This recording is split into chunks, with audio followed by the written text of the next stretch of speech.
मैं हूं आशीष गुप्ता और आज है 5 जून, वर्ल्ड एनवायरनमेंट डे, विश्व पर्यावरण दिवस। और आज मैं यहाँ आपको विश्व पर्यावरण दिवस के बारे में संदेश देने, कुछ समझाने और कुछ बताने आया हूँ, जो कि हमारे पर्यावरण, हमारी प्रकृति और हमारी पृथ्वी के बारे में है। हमारी पृथ्वी एक बेहद नाजुक कांच के जार की तरह है, उसमें टॉफियाँ रखी हैं। ये कांच पृथ्वी की नाजुकता को दर्शाता है और इसके अंदर रखी हुई टॉफियाँ पृथ्वी की प्रकृति और संसाधनों को दर्शाती हैं, जो कि हमें जीवन देते हैं। जिस तरह टॉफी हमारे भूख मिटाती है, उसी तरह पृथ्वी के संसाधन हमें जीवन देते हैं। जैसा कि मैंने आपको पहले बताया, ये कांच का जार काफ़ी नाजुक है। अगर हम इसे लापरवाही से इस्तेमाल करेंगे तो हम इसे तोड़ देंगे, और जब ये टूटेगा तो हम जार और टॉफियों दोनों से हाथ धो बैठेंगे। साथ ही ये मत भूलिए कि कांच जब टूटता है तो हमेशा छोड़ दे के जाता है।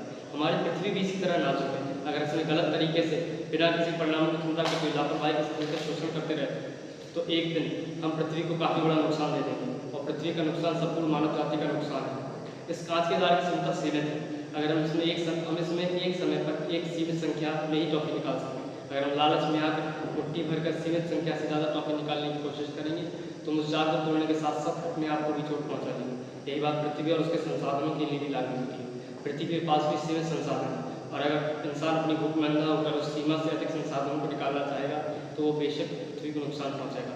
मैं इस बात को दोबारा कह रहा हूँ कि पृथ्वी का नुकसान संपूर्ण मानव जाति का नुकसान है।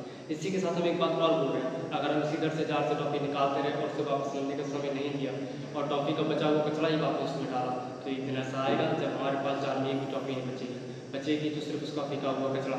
ठीक इसी तरह अगर हम धरती से भी इसी मात्रा में संसाधनों को निकालते रहे, उन संसाधनों को वापस बनने और उपजने का समय और मौका नहीं दिया, तो वो तो दूर रही जब हमारे पास संसाधन नहीं, सिर्फ हमारे द्वारा बनाया हुआ कचरा होगा। उम्मीद है आप सभी लोगों तक मेरा संदेश पहुँच गया होगा और शायद आप इसे समझ के इसका पालन भी करें। धन्यवाद।